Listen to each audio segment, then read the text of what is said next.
गेल्या काही दिवसांपासून राज्यात अवकाळी पाऊस सुरूच आहे। अवकाळी पावसाने राज्यभरात धुमाकूळ घातलाय।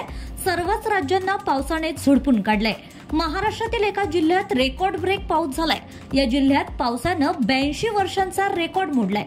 बुधवारच्या रात्री अकोला शहरात झालेल्या जोरदार पावसामुळे मे महिन्यात 24 तासात झालेल्या सर्वाधिक पावसाने 82 वर्षांपूर्वीचा विक्रम मोडलाय।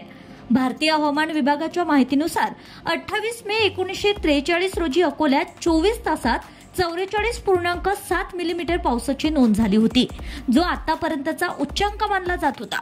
मात्र बुधवार 21 मे रोजी रात्री 8 वाजेपर्यंत सुरुवात झालेला पाऊस गुरुवारी सकाळी 8:30 सुरू होता। या दरम्यान शहरात तब्बल 66 मिलीलीटर पावसाची नोंद झाली आहे। मान्सून महाराष्ट्रात लवकरच दाखल होईल। 2-3 दिवसांपासून पावसाच्या वाटचालीसाठी स्थिती अनुकूल असल्याचं मुंबई येथील विभागीय हवामानशास्त्र केंद्राच्या प्रमुख शुभांगी भुते यांनी सांगितलंय।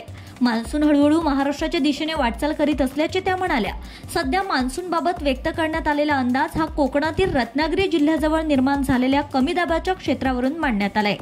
केरळ, कर्नाटक, महाराष्ट्राच्या किनारपट्टीवरील जिल्हे आणि गोव्यात 7 दिवस मुसळधारेचा अंदाज आहे। उत्तरेत पंजाब, हरियाणा आणि जम्मू काश्मीरमध्ये 26 मे पर्यंत उष्णतेची लाट कायम असेल।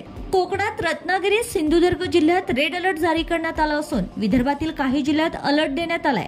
सातारा, कोल्हापूर घाटात काही ठिकाणी मुसळधार पावसाचा तर रायगड जिल्ह्यात ऑरेंज अलर्ट देण्यात आलाय। Bureau report, RCN news.